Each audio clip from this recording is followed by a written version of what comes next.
Okay.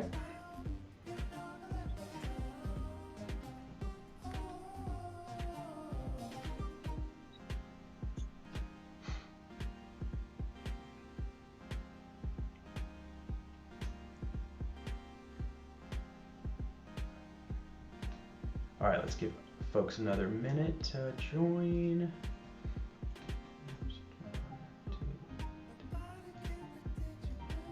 All right, we can get started. Hi, everybody. My name is Jessel Noor. Great to see a lot of familiar faces in the room, and a lot of great journalists are in the chat. And if you're watching this on the recording, we'll make sure to have all the materials we talk about available for you. Today we have some exciting news. We're kicking off the 2023 Advancing Democracy Fellowship, and it's an exciting opportunity for newsrooms that are looking to transform how they cover elections. I wanted to quickly introduce the team that's going to be part of this. My name is Jessel Noor. I'm the Democracy Cohort Manager for Solutions Journalism Network. We also have Jennifer Brandel, who's a lead strategist at Harkin, Linda Shaw, also of Solutions Journalism Network. Mali Watts-Witten is not with us today, but she's a engaged elections facilitator, also with Harkin. And we have Joy from Trusting News, and Lynn, who'll be joining us in a little bit. Yeah, and so thank you all for joining us. And I'm gonna turn the music off, sorry about that. Yeah, and so this program is a 9-month fellowship for US-based newsrooms, and it supports reporters and editors that wanna take their reporting beyond just covering the horse race and to instead building civic engagement, equity, and healthy discourse. Those are all things that are in short supply in American politics, and over the course of the last few years, this partnership has really shown how that can really transform the relationship between the media and the communities they serve, and we've had some really great results over the past few years with that. And what we also want to do is get journalists and newsrooms out of their comfort zone and really dig into the issues that our society is facing today, especially when it comes to democracy. And a quick overview of the program. It's going to last 9 months from March to November.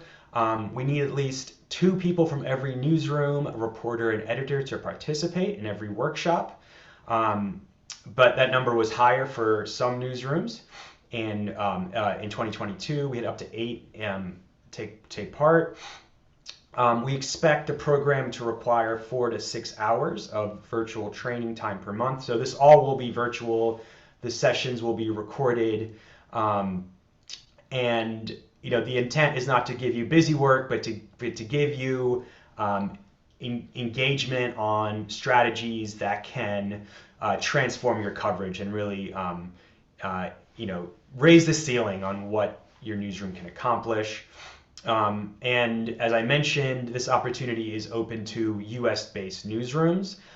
We're particularly interested in those serving or are led by historically excluded communities, and newsrooms in Arizona, Florida, Georgia, Michigan, Nevada, North Carolina, Illinois, Indiana, Michigan, Minnesota, Ohio, Texas, and Wisconsin. But newsrooms in any state are welcome to apply. And we talked about some of the main partners. Harkin, Trusting News, Solutions Journalism, and Good Conflict will all be helping lead the trainings over the course of those 9 months. And to give you a quick overview, we want to change how newsrooms operate. And that's really why we're not opening this up to individual journalists, because we want to see sustained change in how newsrooms operate, away from horse race coverage to coverage that's focused on communities, really empowering communities to decide and shape media coverage, being transparent on why you're reporting the stories you're reporting, and we want to adopt strategies that help tackle polarization and build new audiences in a time when that can be really hard to do. Move away from focusing 99% of coverage on problems, because at Solutions Journalism Network we believe that to tell the whole story, you also need to talk about solutions that are working as well. We want to have inclusive, equitable coverage of communities and go beyond just reporting on elections and really report on democracy and what it's going to take to create a healthy, sustainable practice in democracy. You can see some of the 2022 fellows, which all did a really amazing job, and we have some quotes from the Arizona Republic, who said, "We have seen or perhaps been reminded of the value of interacting with everyday Arizonians to learn about what they are talking about and care about, and how they view democracy and elections and the media." So we're not reinventing the wheel here. We're just taking the best practices and giving you support in how to implement them. And the other thing I will add is that this is a community. One of the biggest takeaways our newsrooms had from last year was that just being in breakout rooms, being on the Slack pages and interacting and building that community, making your newsroom feel like they're not alone tackling these problems, had a huge impact on how they covered democracy. We also had WXIA 11 Alive in Georgia, who were able to take a curveball that was thrown at them, which was that in the high stakes elections last year, candidates refused to talk to them. And by pivoting to what their audience wanted, they were still able to do really impactful, insightful reporting. I want to open it up to my fellow panelists and partners. Joy, Linda, Jen, do you guys have any? I mean, we'll be answering questions in a minute, but I just wanted to open it up to see if you guys had anything you wanted to add off the top. Sure. I'm so excited everyone's shown up here to learn more about the fellowship. And what we're so excited about is, well, many things, is the great results that folks had in 2022, which you'll learn a little bit more shortly, but also just how this is a unique opportunity to combine proven skills that have been used and tested by newsrooms all over the country through the trusting news methodology, through the solutions journalism methodology, through engaged elections approaches, good conflict. Like, we are combining all of these complementary skill sets that work for this new context that we're in, which is a low trust, highly polarized environment. And we're just very excited that we're able to offer all these in one place rather than newsrooms needing to go piecemeal to each organization and get them, and see how they can combine these skills as well. That was one of my most favorite things about last year, was seeing how people would combine and complement these skills in different ways that we haven't seen before. So just wanted to add that. I'm very excited y'all are here. Thanks, Jen. And yeah, and just these skills go hand in hand and work together so well and really amplify and really build what newsrooms are able to accomplish. Joy. Yeah, I'll add that I think I'm always so grateful when newsrooms are willing to make a real time commitment to the work. I don't take that for granted at all. And the work that we do wouldn't be possible if journalists weren't willing to experiment and try things alongside us. I think one of the benefits of a longer term program like this is, there's coaching built in, there's accountability built in. Like, we'll have expectations of how you will go, you put the work into practice, and we'll give you feedback on how that goes. And when the coaches from all of these programs work together, we're alongside you in the workshops. So we are understanding all the messaging you're hearing and helping you prioritize what's most important. So it's just a really, it's been a really fantastic experience, and I'm so glad we get to do it again. And I will just add to that, I underscore all of that, Linda Shaw again from Solutions Journalism Network, but also say you're going to gain, and I think you might hear this from Hugo, Natalie, and Tim, a great community of practice. That a great number of partners of other newsrooms who are going through the same, trying to answer the same questions and trying to find the same improvements to what we don't know doesn't work, which is horse race coverage. So that's a big benefit of this fellowship as well. And we are lucky enough to have a few of our great fellows from last year that are willing to, that offered to share with us some of what they learned. And we'll start with Hugo. Hugo Balta is the publisher of the Latino News Network, which is a platform of 6 independent news outlets in the Northeast and Midwest. Hugo also is the executive editor of Chicago Reader and is an award-winning journalist and one of the stars of last year. Hugo, are you still with us? Yes, Yeah. you are. Can you hear me? All right. Yeah, Hugo. So yeah, we really want to hear, the main takeaways you had from last year, and what you think fellows that take part this year can get out of this opportunity. Well, thank you, and thank you very much for inviting me to be part of this presentation. 3 minutes, 4 minutes is certainly not enough time to really unpack everything that I'd like to share with you in regards to our experience being part of this fellowship. But a couple of things that I would say that and really reiterate, the word transformative was used in the beginning, and it's not a word that I use lightly, but it's central and very demonstrative of what our newsroom experienced in those 9 months. I would say to you, you have to go in with an open mindset, and really be open to the possibilities. I think for us, that was very important. In many ways, we're new to the independent journalism marketplace. So we were sponges, right? We were ready to really learn, and not only learn from the instructors, the mentors, the coaches, but also from our fellows. And many of them have many different degrees of experience, just not just in length, but because of the different markets where they work from. So our journey was really about understanding where we are, and more or less having and I would say a gray area of where we wanted to be.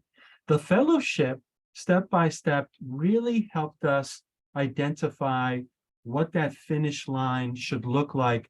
And it's not to say that there's one finish line and that's it, we're done, we cross the finish line, we raise our hands. Right after we cross that finish line, there's a whole other finish line to go after. But for us, it really helped us to not we went in with thinking what we thought we were, and the added value to the independent local media space. And when we left, it was almost completely different than what we had assumed.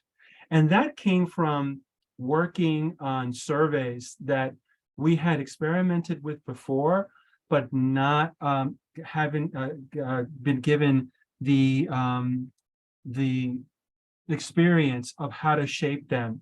We went from a news department, not uncommon, that was about a top-down approach of we set the table of what we think our hyper-focus public needs from us, to one that was flipped, a bottom-up approach, because they were telling us what they were expecting and needing from us and from local media. And by doing that, one of the many aha moments that we got was our audience, the public became more than just our audience. They became contributors to how we, from soup to nuts, from story ideas to the focus of those story ideas, to who gets to tell those stories and how to package that story.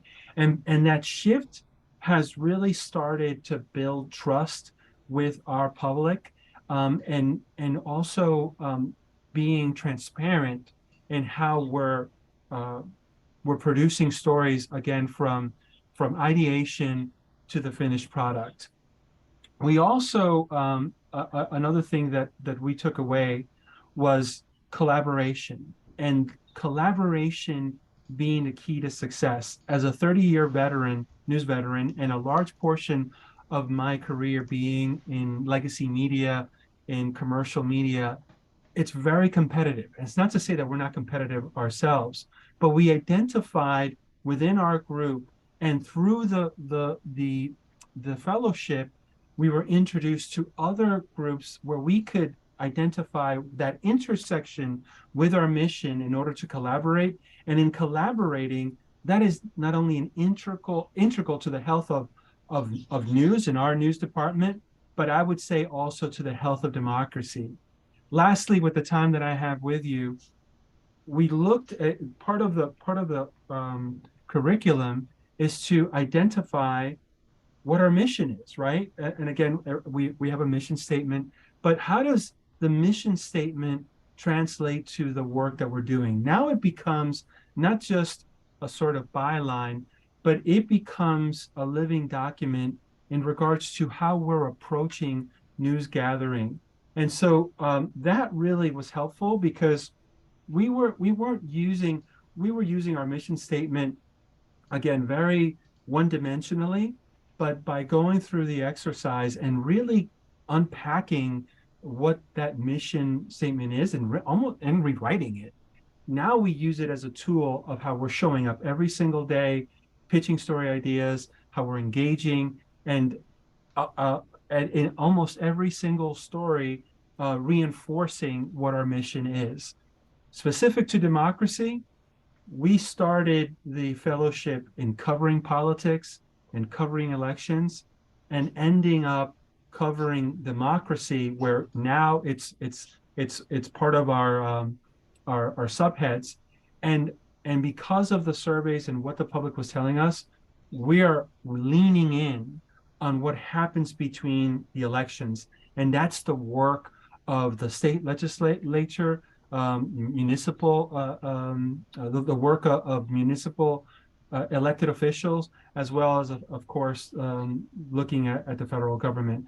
But we are now demystifying the work behind the titles of those elected officials in the hopes, right, if we're doing it right, inspiring civic engagement so that when we get to the election, especially when we're talking about the Hispanic Latino electorate, a very young electorate, a very electorate new to the process, we are gonna be instrumental in looking at the numbers growing from eligible voters to voters that have registered to voters that have participated. Thanks so much, Hugo, and could not have said it any better. And that's going to be a tough act to follow for sure. And we're going to use that as a promo, I think. That was great. All right, Natalie. Natalie is a contributing bilingual reporter and community engagement coordinator for KUNR Public Radio, also independent journalist and translator based in Reno, Nevada. KUNR is the NPR member station for Northern Nevada and Eastern California. Thanks so much, Natalie. And yeah, so, Hugo touched upon a lot of really, central themes to this fellowship, but, I was definitely wanted to invite you to participate because I know that your newsroom also dealt with some challenges and adversity in the middle of the fellowship, and you were able to pivot and still, have a really strong product in 2022. Right, yeah, and so thank you for having me. So I'm here representing KUNR Public Radio out of Reno, Nevada, and we do serve Northern Nevada and Eastern California. And that word pivot is something that I wanted to make sure to emphasize today, so I'm glad you brought that up, Jessel. So I'll briefly describe what our project was and then how it evolved and how we received support from Democracy SOS and the team in order to make that switch happen midway through the program. So we did an electorate-centric, not candidate-centric, climate-focused elections coverage project. And we had a Hearken form running for 6 months from April to September of 2022, kind of simmering in the background on all of our social media, our email newsletter, just collecting questions throughout the whole run up to this general election in 2022, asking community members what topics or issues they wanted to know more about from candidates running in the 2022 elections here in Northern Nevada. And so that was really a citizens agenda approach, which if you participate in this program, you'll learn more about. And so we collected those questions for 6 months, which allowed us to get a nice sizable amount. And then I went to a focus group with a class at the University of Nevada, Reno here to look at how to focus that down. So just to give you an idea of what listening to the community looked like, with the 30 questions we received through Hearken over those 6 months, 40% of the concerns and the questions that community members submitted had to do with climate change and environmental concerns like our air quality and what candidates and elected officials will do to help more vulnerable populations when we have really bad wildfire smoke here in Nevada, or what to do about water conservation in our region. So we took that to the focus group and then collected some more environmental questions. And then we turned that into a candidate survey for candidates running for 9 races in 2 cities and then county here in Northern Nevada, Reno, Sparks, and Washoe County, to really look at climate and environmental issues and posing those to local candidates. And that's something we really received a lot of support on during this program, was really taking that democracy and politics reporting to the local level. It didn't just need to be state or national. And so with that information, we created a candidate survey on the environment project. 12 candidates submitted responses, and something that I'll highlight is I submitted it to 20 candidates. I was able to get in direct contact with 19, so it's not that they didn't see the project if they didn't respond. And the response rate that we did get of 12 was really supported by the fact that I was able to tell these candidates that these were questions that came from their constituents, not from our newsroom. And in addition to that, we were able to list out reasons that some of those candidates did not submit responses to the survey. So that information helped the electorate and the constituents as well here in this area, to know why people thought that this project didn't pertain to the office they were running for, or that they said they didn't have time for it, in addition to being able to read the answers from those who did respond. So my main takeaways from this were to start early, which is something that this program really helps with. You know, it's not just a short run up to an election. It's 9 months of a program, right? So at the beginning, you're receiving training and really starting to brainstorm what you might want to do. And then you start launching things like this community question form that we had that can just kind of run while you're developing your idea more. And relating to that idea of pivoting, right when we got to the point of the project where we really did the sprint, where we'd received the training, we'd already pitched an idea to our cohort, and Hugo and Tim were in my cohort. They saw how our project had to evolve.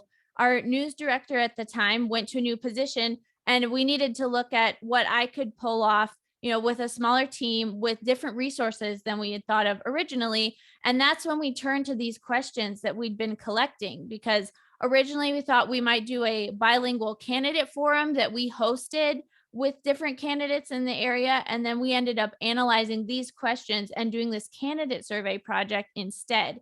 So being open to adapting and really leaning on the support of the mentors in this project, as well as your cohort, and really taking advantage of the breakout rooms in this program, I think was something that I found really useful, because we really had to, you know, adapt as we went along, but that's the point of the program. So that's the main 2 takeaways. And then also asking open-ended questions. You know, we didn't try to guide the community to asking us only about certain topics. We intentionally left it very open in order to see exactly what the community wanted us to focus on. And I could tell both with the collection process and then the response we received back to this project that really had traction with our community. So those are my takeaways. Thanks so much. Thanks so much, Natalie. That was awesome. And last but not least, we have Tim Lambert, Special Projects Editor at WITF, another NPR affiliate in central Pennsylvania, and also the morning host. So Tim is really burning the midnight oil here to be with us. So thanks, Tim. Yeah, and you guys also did a really incredible job. You know, last year, and you know, you've really made some changes as part of an ongoing process to really sort of look at how the political landscape has changed and how media needs to adapt to sort of change along with the changing realities. Yeah, absolutely. I think, you know, we were in a unique position in a battleground state that was sort of ground central for the for the election lie. So we were already, months and years into figuring out how to adjust to what was changing when it came to politics in Pennsylvania. And being part of Trusting News over the years with Joy and Lynn was sort of the setting the foundation for us. But this program, I can just sign off on everything that was said before me. I don't really need to add to it, I think. But the biggest thing, along with all the great training, was the ability to talk to other journalists and other editors in states to see how they're handling similar issues that may have popped up with in their elections, how candidates are not answering questions, or spreading disinformation or misinformation, or reiterating that the 2020 election was fraudulent, and if they lose, it's going to be fraudulent. So I think this was a chance for us to recenter our coverage and look at things through the eyes of the voter, and not let the candidates sort of set the agenda and say, this is an issue that the people of Pennsylvania, want addressed. Well, that's not what the people of Pennsylvania are telling us. They want to talk about this particular issue. And we did gather a bunch of questions to submit to the candidates for governor. Unfortunately, by the time we got around to submitting them to the candidates, it was about 2 weeks out from the election. And we didn't get much of a response from them. And that was kind of on our fault for not giving them enough, runway to answer. I figured one candidate was going to answer anyways, but nevertheless, we had a lot of great questions, and that was able to inform our reporters when they did talk to candidates, to ask them, hey, why aren't you talking about infrastructure? Why are you talking about this other issue? And also there were some, we had a Republican candidate who had some really interesting ideas on what he would do if he were elected. So we were able to use a solutions journalism approach to look at his plan to basically kick every Pennsylvanian off the voter rolls and have them re-register on their own. We wanted to know if that had ever been done before. Was it even legal? And if it had been done, who was left out of the process? How would that hurt, underserved communities? And so I thought we had a really insightful article on that. We also had our Latino communities reporter go out and just ask questions from his community. And it was again, one of those things where they were talking about issues that just were not getting any traction on the campaign trail. So I think for us, it was an opportunity to highlight these issues, even if they weren't being talked about, and point out some of the concerns that voters had. So I highly recommend this program. You have to come into it with an open mind, and you have to have buy-in from your staff and management to make this pivot, as so many people have used that word, but it's exactly what it is. I mean, you're breaking years and years of this horse race coverage and looking at campaign rallies, and all the polls came out. The polls don't matter. The rallies don't matter.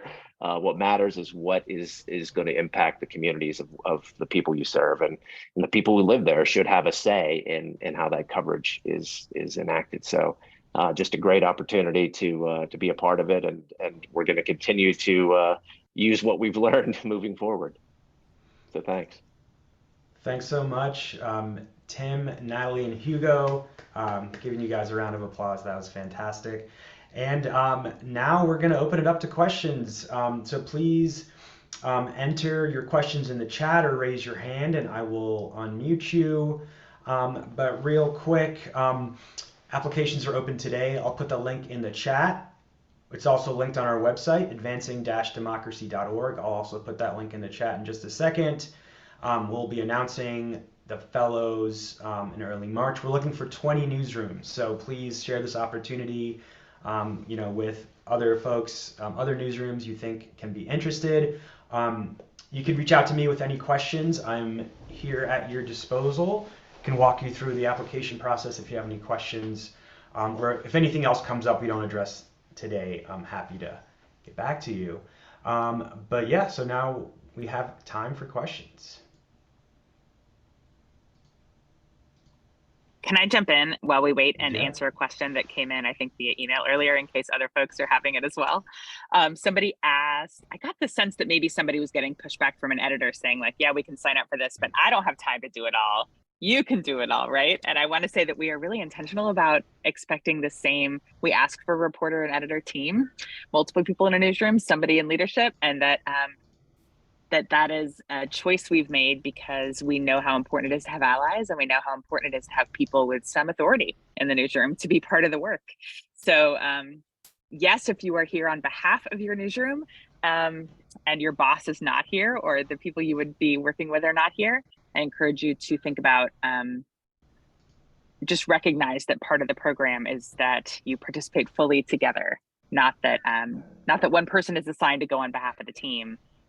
But we expect some time, and not more time than we offer. I think we bill it pretty accurately, but that the expectation is that multiple people on the team will participate in the workshops.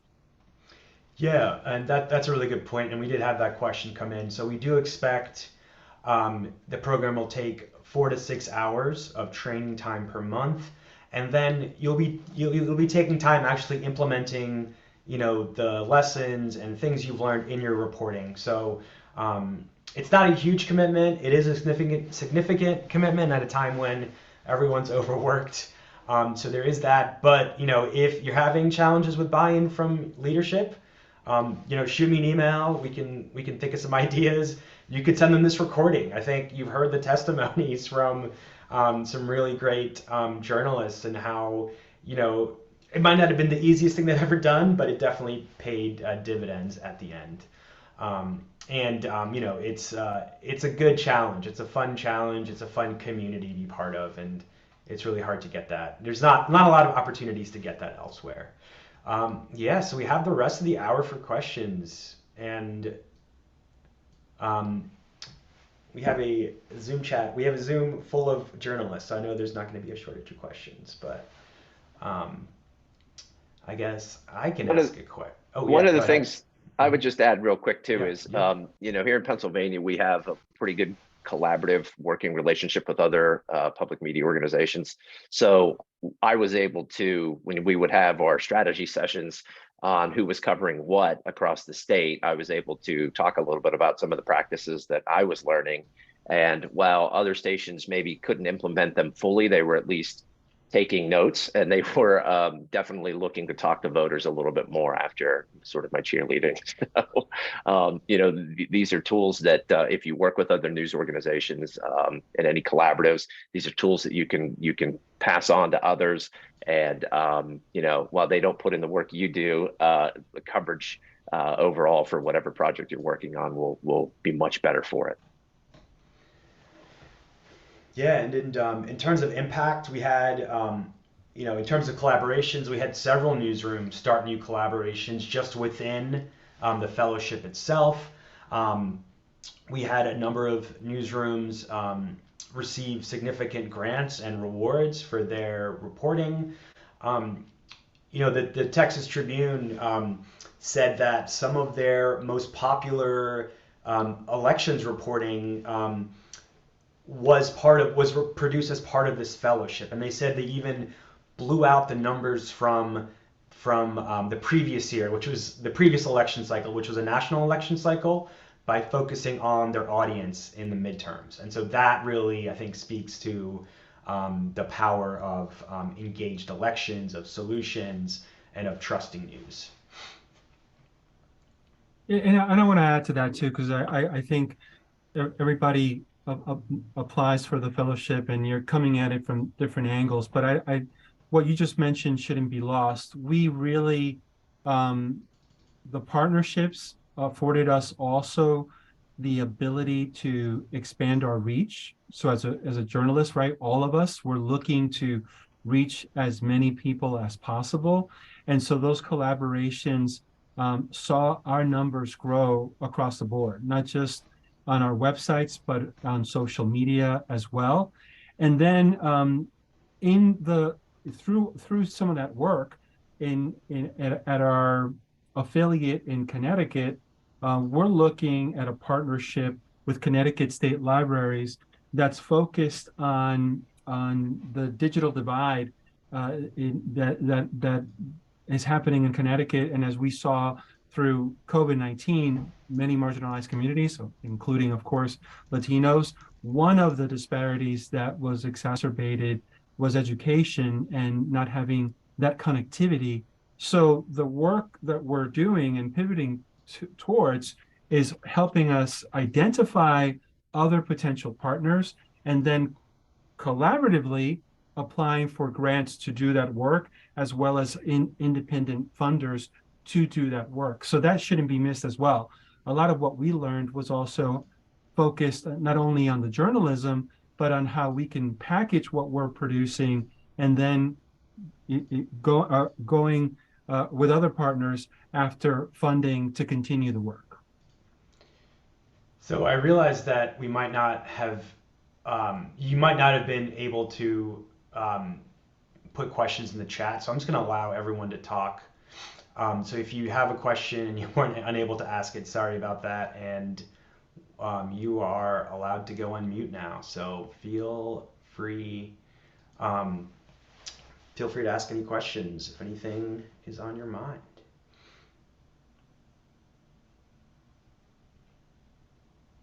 I guess a question I have for the fellows that joined us is, are there going to be any, and we talked about this a little bit, but things you learned last year that you're going to be implementing over the course of this year?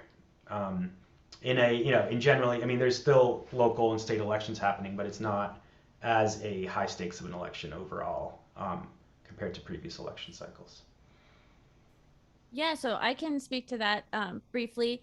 So I did mention in the chat too, we're taking our kind of formula for collecting community questions to our reporting into the Nevada legislative session that is starting here in February. So part of looping that back to the participation that's really beneficial from our newsroom as a whole, that our democracy reporter participated in these Democracy SOS sessions, even though, I was running some of the parts related to the sprint. She participated in as many sessions as she could, so she had an idea of what this was about. She was involved in editing our final project, and now we're working on this Nevada Legislative Community Questions project together. So that's just to underscore the importance of really trying to have this be so that it's your newsroom participating in the program. And I love the fact that the program is encouraging an editor and a reporter at each session, and it really can be even more than that. I know our editor really encouraged all the reporters in our small newsroom to come to as many sessions as possible so that everyone had an idea what was going on, even if they weren't going to really carry the full sprint project to the finish line themselves. So that was really useful for how to make this ongoing so that it's not just on one person to keep the spirit of this program alive. So Natalie mentioned something, and I don't want it to be missed. She mentioned sprints. So a lot of what we've shared is a very balcony view of the experience. And at first, a year ago, at this point, I was like, oh my God, how are we gonna end up doing all of that? And the what I really appreciated about the program is the exercises like sprints that help you get from A to Z. So there's a lot of tools that you're going to be given, as well as mentorship in executing those exercises that'll help you along the way and get you from A to Z. Because I think a lot of times, I know a year ago, I felt like, how am I going to do all that? And how am I going to go from where I think I am, to where I want to go, that finish line? And those exercises and things like sprint really helped us get there.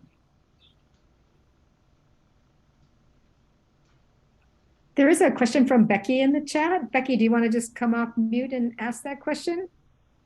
Oh, sure. Thank you. I was just wondering if outside of the preference for those 13 or so select states, if there's any preference for certain types of elections. Like, we're mostly interested in covering small city council races versus, someone who's interested in covering a big US Senate race. Thank you.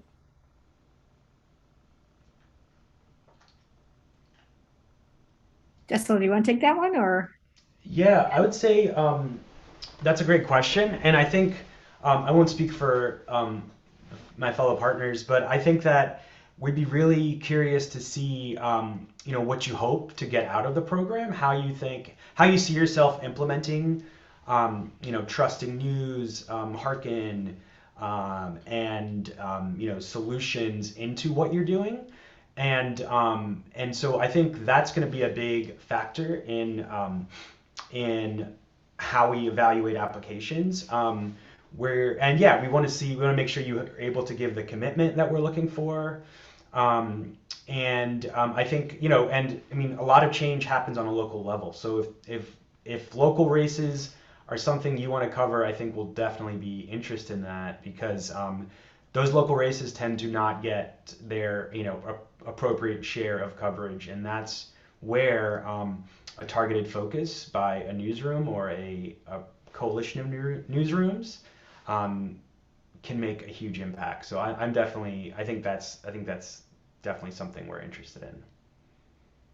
And I would just add, as a fellow, real quick, that what you're seeing now is sort of these local elections are being nationalized with school boards and with borough councils and county government and things like that. So not enough attention has been paid to those races, and we're seeing sort of people get in there who don't always have the best intentions for their community. So I'm just going to weigh in that it doesn't matter the election, it's how you cover the campaigns and politics itself.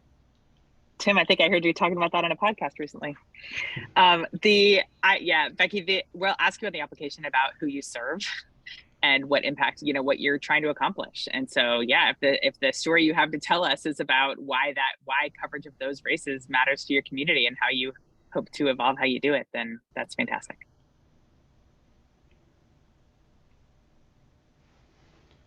And we have another question.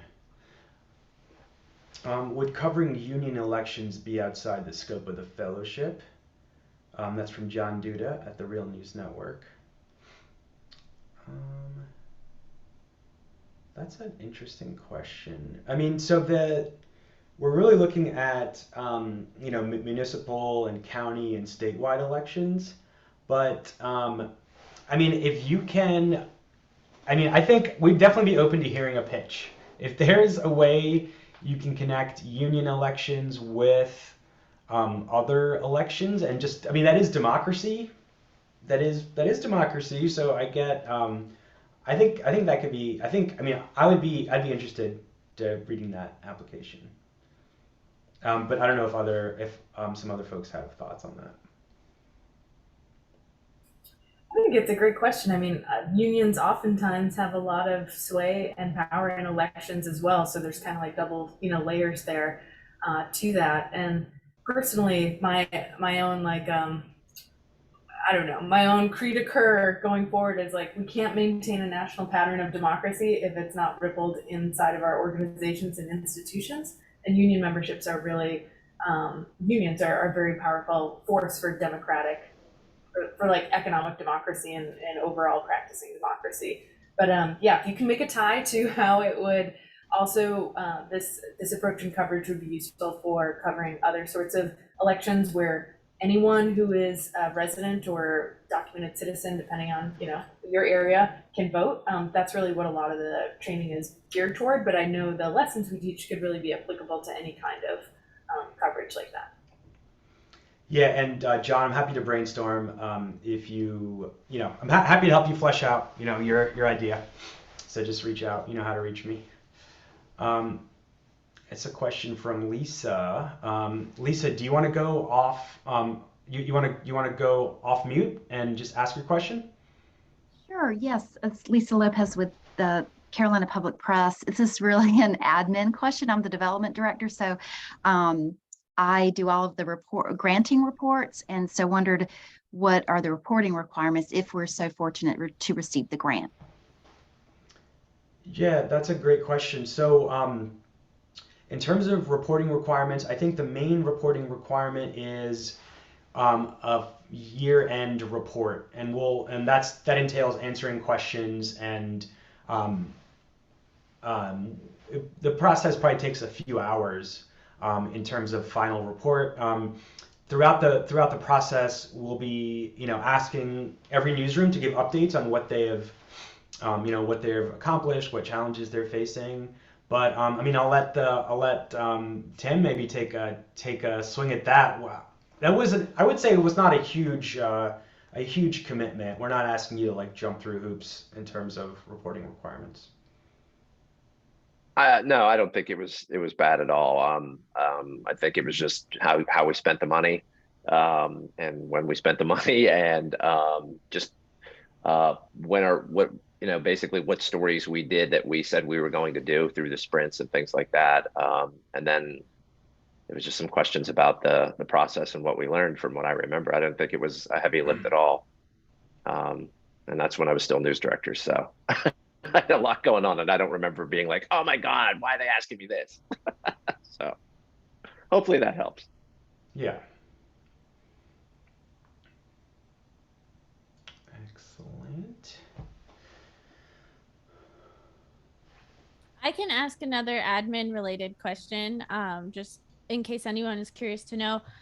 What's the process like for receiving funding? Like, I'm thinking about how, some NPR stations or public media are housed under universities, and they're curious to know exactly how money gets from the grant giving organization to the recipient. So is there anything on that anyone can shed some light on, just what that looks like?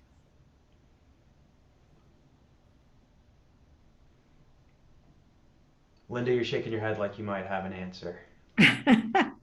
Yeah, I mean, we all have answers, but basically these are not huge grants, right? These are $5,000 grants, and oh my goodness, I think it's flown out of my brain, but I think we give 75% of it up front and 25% at the completion of the project. Universities always have a few more hoops to jump through, I think, for news organizations. Natalie, you know that quite well, I think. But I think that's the sort of the hardest application process. Generally, maybe others can speak to this as well. The application process itself is not, we hope, is not too onerous either. Yeah, we need your basic financial information and a letter from your institution. We can, if you have any questions during the application process, we can definitely help walk you through it and provide any guidance you need.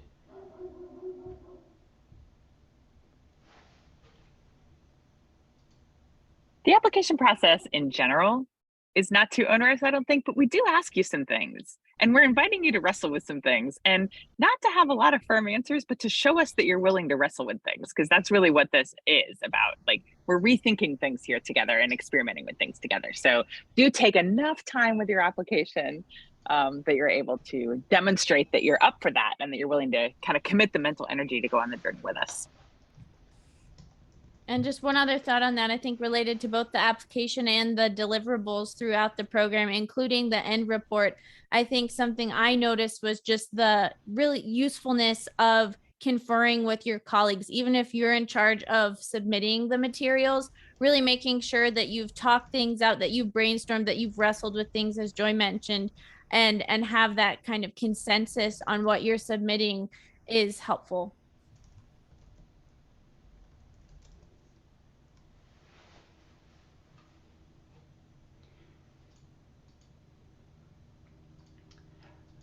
Well, if you don't have any more questions, I think we got through a lot of.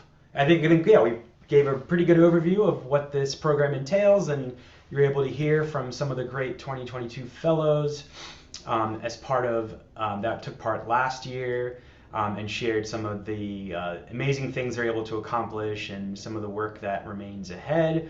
I want to thank everyone for joining us today. Again, you can reach me with any questions or concerns. It's jessel@solutionsjournalism.org.